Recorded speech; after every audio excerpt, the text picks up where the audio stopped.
Carnaval em Belo Horizonte promete ser o maior de todos os tempos. Vamos descobrir como essa história começou.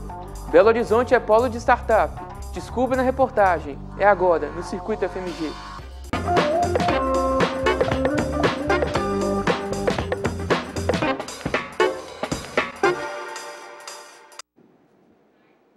Boa noite. Carnaval. De acordo com a Prefeitura de Belo Horizonte, mais de 1 milhão de pessoas devem passar do Carnaval em BH. Há cerca de 2 anos, a tradição dos blocos de rua voltou com força à capital mineira. Quem vai nos ajudar a entender a mudança no Carnaval de Belo Horizonte é o historiador Marcos Maia. Boa noite, Marcos. Boa noite. Então, para a gente tentar entender, qual que é a importância do Carnaval para a cidade? Qual que é a importância dessa festa? Bom, a importância dessa festa é que, na realidade, o Carnaval é uma tradição não só brasileira, né, mas é uma tradição histórica que vem, inclusive, da Europa e até milenar, e que é uma maneira das pessoas exercerem por algum momento, por alguns dias, né, um espaço de liberdade, um espaço de utopia passageira, né? Enfim, principalmente esse Carnaval dos blocos de rua que está acontecendo em Belo Horizonte nos últimos tempos. Acho que é uma importância muito grande para o próprio bom espírito da cidade, das pessoas, né? E como que se dá o Carnaval? Isso que você falou da utopia passageira, como que isso acontece durante o Carnaval? Na realidade, é um momento em que as pessoas, principalmente no caso mais recente dos blocos de rua, né, e mesmo dos desfiles de escola de samba e blocos caricatos, mesmo tendo um tempo mais fixo e um lugar mais fixo, no caso dos blocos das escolas de samba, é um momento em que as pessoas têm condições de exercer uma liberdade que não exercem no dia a dia, né? E de exercer também uma criatividade até que não exercem no dia a dia, uma criatividade lúdica, de se fantasiar de algum personagem, né? Enfim, criar jogos de brincadeira ali naquele momento, de cantar, de dançar, que não de uma forma coletiva, de uma forma se apropriando da cidade, se apropriando das ruas da cidade, se apropriando dos logradouros públicos, se apropriando das praças, né, de uma maneira inusitada, de uma maneira irreverente que não acontece no dia a dia. Uma forma de, durante o período das festas, você quebrar com uma série de parâmetros que são impostos pelo dia a dia cotidiano, né? Num lugar onde passa carro diariamente, você vai ficar ali durante horas brincando, dançando, brincando no chão, enfim, bebendo, namorando, né? Então, acho que é uma maneira, fundamentalmente, de você exercitar a sua liberdade, de você criar, como eu disse, uma utopia passageira de felicidade, né? Mesmo que seja até a quarta-feira de cinzas. E por que o interesse cresceu, em Belo Horizonte, no Carnaval, assim? Por que cresceu esse interesse sobre o Carnaval de Belo Horizonte nos últimos anos? É difícil responder. Na realidade, acho que ninguém tem essa resposta, né? Por que cresceu o interesse? A gente pode, sem nenhuma pesquisa, de uma maneira assim ainda inicial, ter algumas opiniões. Eu acho que isso tem a ver com uma busca de uma alternativa, né? Ainda falando no caso dos blocos de rua, né, novos, uma alternativa a um tipo de carnaval. Vamos pegar o exemplo, por exemplo, um exemplo do Rio de Janeiro, né, antes mesmo de começarem esses blocos em Belo Horizonte. No Rio de Janeiro, há mais de 10 anos, esses blocos com esse mesmo espírito mais alternativo, eles já começaram a sair, a se organizar, né? E, em muitos casos, eram aquelas pessoas que se organizavam e que não queriam sair do Rio durante o período do Carnaval e também não estavam a fim de enfrentar aquela fila imensa para assistir o desfile na Marquês de Sapucaí, muito menos gastar aquele dinheiro todo para comprar aquele ingresso. E queriam viver o Carnaval, então vamos fazer os blocos, né? Vamos retomar uma tradição antiga do Carnaval carioca e do Carnaval de Belo Horizonte também, no caso. Acho que tem muito a ver com uma forma mais libertária, mais alternativa de viver o Carnaval, né? Que passa por uma irreverência, passa por exercitar uma liberdade que você não tem em outros momentos, né? Como eu falei anteriormente. E o Carnaval de rua dos últimos anos ele é bem diferente do Carnaval que acontecia nas ruas anos atrás, não é? Qual que é essa perspectiva de décadas passadas assim? Na realidade você tem desde o início de Belo Horizonte, desde a fundação de Belo Horizonte, até antes da fundação de Belo Horizonte, já houve brincadeiras, né, no período do Carnaval com os operários, mesmo no período do Curral del Rei, você já tinha algumas festas de Carnaval aqui, né? E você havia várias, nas primeiras décadas do século XX, que são as primeiras décadas de Belo Horizonte, você tinha vários tipos de brincadeira, vários tipos de carnavais, por assim dizer. Você tinha um corso, né, que era desfile de carros enfeitados, você tinha os blocos naquela época, você tinha os bailes nas casas, né, dos estudantes, você tinha mais na década de 30 o surgimento das escolas de samba em Belo Horizonte, com o surgimento, provavelmente, daquela que foi a primeira escola de samba de Belo Horizonte, que foi a Escola de Samba Pedreira Unida, em 1937, que desceu a favela da Pedreira Unida ali para o centro da cidade.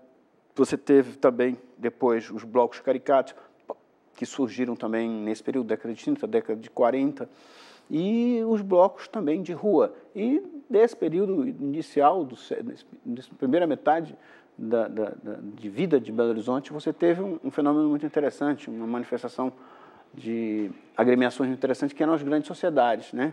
Que eram desfiles de grandes carros alegóricos, carros de crítica, que eles chamavam na época, né?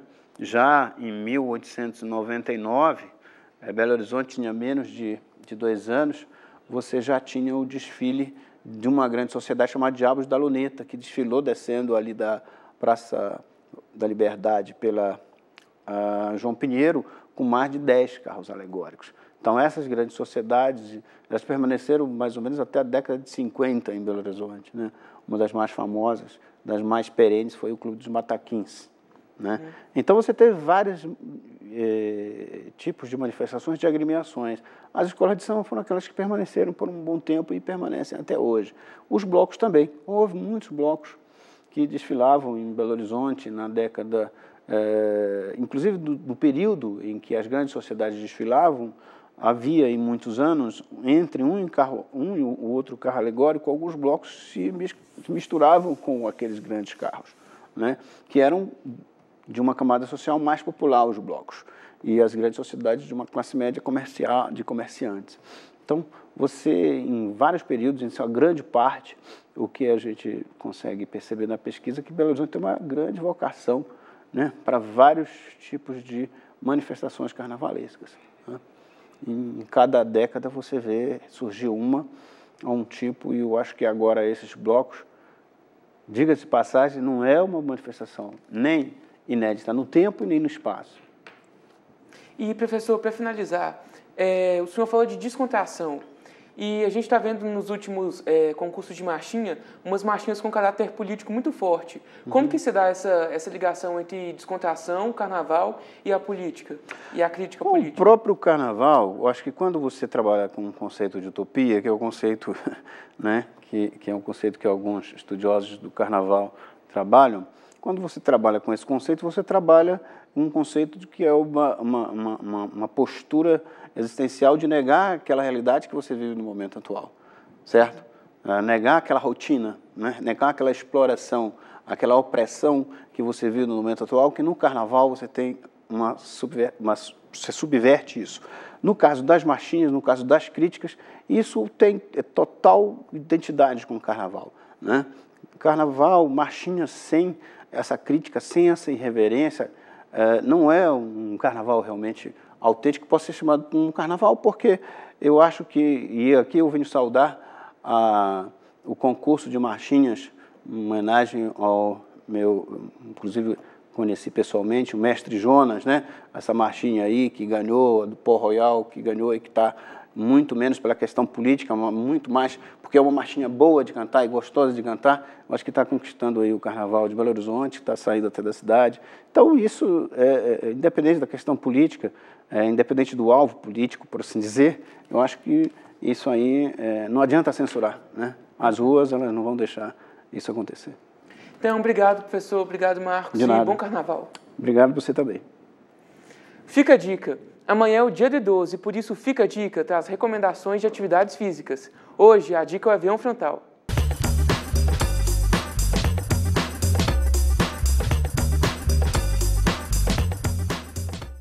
Esse exercício chama avião frontal, é um exercício para equilíbrio. O equilíbrio, assim como os outros exercícios, ajudam na questão evita as quedas dos idosos. Então, o exercício que a gente vai fazer agora chama avião frontal. O idoso vai ficar sustentando o seu peso em uma perna só, vai abaixar o tronco, imitando um avião, equilibrando numa perna só.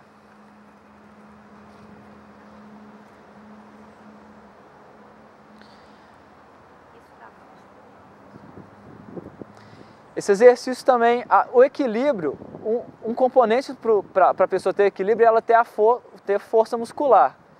Então a gente recomenda fazer com uma perna e depois com a outra para os dois membros serem trabalhados. O idoso, então, para ter equilíbrio, precisa de ter força também. Esse exercício a gente indica fazer de 20 a 30 segundos com cada perna. Amanhã a dica é de exercício de equilíbrio, não perca. Agora é hora das vagas de estágio. E aí, Beatriz, quais oportunidades você trouxe hoje? Eu trouxe 3 opções diferentes, Daniel. A empresa Metrominas oferece uma vaga para estudante de engenharia civil. O estagiário irá atuar na análise de projetos de expansão do metrô de Belo Horizonte. O candidato deve estar cursando a partir do 7º período. A carga horária é de 6 horas diárias e a bolsa é de R$ 678, mais a ajuda de custo de R$ 60. Os interessados devem enviar currículo para o e-mail raquel.moura@transporte.mg.gov.br. Até o Brax procura por alunos das engenharias de telecomunicações, elétrica ou civil. É desejável que os candidatos possuam conhecimento em redes de telecomunicações, AutoCAD e elaboração de relatórios técnicos. O estagiário irá receber bolsa e vale transporte. A carga horária é de 6 horas por dia e os interessados devem enviar currículo para vagas@telbrax.com.br. E a última vaga de hoje, quem oferece é a Assessoria de Comunicação Social da Faculdade de Medicina da UFMG. A vaga é para estudantes de jornalismo que estejam cursando a partir do 3º período. O estagiário irá atuar no projeto Observatório da Criança e do Adolescente. São 20 horas semanais com bolsa de R$ 360. Interessados devem enviar currículo para o e-mail jornalismo@medicina.fmg.br. Os candidatos pré-selecionados serão convocados para uma entrevista no dia 10 de março. Por hoje é só, Daniel. Obrigado, Beatriz. Belo Horizonte tem sido chamado de polo de startups. Na reportagem a seguir você descobre o significado disso. Uma ideia inovadora desenvolvida com base em tecnologia. Essa é a lógica das empresas startups, que têm crescido no Brasil e recebido apoio do governo através de programas como Startup Brasil. E para quem está no mercado, optar por uma startup, apesar dos contras e riscos de todo o negócio, é um investimento com grandes possibilidades de sucesso e crescimento. Startup é uma empresa bem diferente de uma empresa tradicional, né? No bom e no mau sentido. É a mesma coisa de você pegar uma empresa que o que ela faz durante um ano, o crescimento, os desafios, né? Tanto a parte positiva como negativa, e você comprime isso em 3 meses. Então ela passa por ciclos que uma empresa geralmente passa em um ano em cada 3 meses. Então é uma verdadeira montanha-russa, né? Só que você tem um potencial muito grande, escalabilidade, você tem diversos pontos que realmente uma empresa nossa jamais conseguiria. A Simpla, por exemplo, é um exemplo. Você pega o crescimento que a Simpla tem, a gente teve um crescimento de 1000% em 2013. É um crescimento que uma empresa tradicional é muito difícil que consiga ter. E a gente teve um crescimento de 1000% com aumento de infraestrutura de 100%. Né? Então a relação entre custo operacional e a sua escala realmente de crescimento, ela tem uma tendência bem diferente. Um cresce linear e o outro cresce exponencial. Há 2 anos no mercado, a Simpla, plataforma virtual de compra de ingressos e inscrição em eventos, se enquadra como startup. Uma ideia inovadora na área de tecnologia, com baixo custo de produção e elevada taxa de crescimento. A ideia da Simpla, na verdade, surgiu dos outros 2 cofundadores da Simpla, o Marcelo e o Davi. Eles trabalhavam para o Banco Interamericano de Desenvolvimento, nos Estados Unidos, desenvolvendo um projeto que é um sistema para a gestão de eventos internos do próprio banco. Fazendo essa análise, eles viram esse gap de mercado que existia para uma plataforma que fizesse isso como uma startup, principalmente para o mercado brasileiro. De acordo com o Sebrae, o Brasil abriga 2.423 startups, sendo Belo Horizonte a 2ª cidade com maior número de empresas, 190 no total. E a tendência é que esse número aumente com os programas do governo. E na UFMG, a Inova Incubadora de Empresas é a responsável por monitorar e auxiliar empreendedores que querem entrar e se manterem no mercado. A Inova está dando suporte, todo o suporte de inteligência em negócios, né? A gente tem um edital que ele abre assim, de acordo com a demanda de vagas que a gente, com a oferta de vagas que a gente tem, né? E a gente seleciona as empresas que estão no estágio mais avançado de desenvolvimento para entrar para o processo de incubação. Sendo aprovados no edital, as empresas têm acesso a uma sala compartilhada, né? Um espaço de cerca de mais ou menos 10 metros quadrados por cada empresa. E aqui ele vai desenvolver as atividades administrativas da empresa dele, dentro do prédio da Inova, né? A Inova acabou de passar por uma reforma bem grande, então nós criamos espaços de convivência e espaços de treinamento que antes não haviam na incubadora, né? Então hoje nós temos espaço para que as empresas recebam, por exemplo, mentores do mercado que ajudam no desenvolvimento do negócio, estabelecem metas, cobram metas, né? A gente promove meetups mensais só de encontro, né, para favorecer o network, né? Os empresários incubados da Inova recebem então esse contato com membros do governo, das empresas, mensalmente aqui dentro da Inova. Além disso, a Inova fornece todo o suporte de capacitação para o empreendedor, para desenvolver suas habilidades empreendedoras, de acordo com o diagnóstico, né, feito para cada negócio e para cada empreendedor, cobrindo todas as deficiências que aquele empreendedor apresenta e aquele negócio precisa para se desenvolver da maneira mais sólida possível, no menor tempo possível, né? Além disso, nós temos um núcleo de alunos, que hoje é chamado de CTT Consultoria, que são alunos da graduação da Universidade Federal de Minas Gerais, que são treinados para serem consultores de negócios e eles acompanham o desenvolvimento de cada empresa de maneira individual. Segundo a Luir, a Inova leva em consideração alguns critérios para selecionar empresas a participarem dos serviços prestados pela incubadora. Então, a partir do último ano, a gente está dando uma força maior, vamos dizer assim, para as empresas que estão no estágio de desenvolvimento mais avançado. A gente precisa pegar uma ideia mais consolidada, né? Na verdade, uma empresa que já tenha produto e que queira ir para o mercado. Belo Horizonte possui o São Pedro Valley, uma referência ao Vale do Silício. O polo reúne inúmeras startups e o governo de Minas criou o CID, um programa governamental que busca investir em novos empreendedores. O CID foi uma iniciativa muito feliz do governo de Minas, na verdade. Eles estão aí tentando criar em Belo Horizonte um polo de inovação e empreendedorismo, atraindo as startups para Belo Horizonte. Nós temos já um conglomerado de startups que sediam no bairro São Pedro, e agora com o CID nós recebemos 40 empresas de diversos lugares do mundo para serem incubadas aqui em Belo Horizonte para serem aceleradas em Belo Horizonte durante 6 meses. A NetBee, empresa de monitoramento remoto de veículos, é um exemplo de startup que recebeu auxílio da Inova. Segundo o diretor, a capacitação recebida foi de suma importância para a criação e desenvolvimento da marca. A importância de ficar na incubadora é porque, além de redução de custo, que a gente tem que arcar com aluguel, com luz, água e telefone, esse custo foi bastante reduzido para a gente, porque lá no UFMG eu não pagava internet, o aluguel, o valor era mais barato. Além disso, tinha contato com professores, com laboratórios e com outras empresas que ficaram incubadas, tanto que outras empresas estando incubadas lá, nós conseguimos parcerias e, graças a isso, a gente criou a marca NetBee também. O Circuito FMG termina agora. Você fica a seguir com o programa 2 Pontos com Pablo Nogueira. Hoje, um papo curioso sobre extraterrestres e os enigmas da ciência. Boa noite e até amanhã.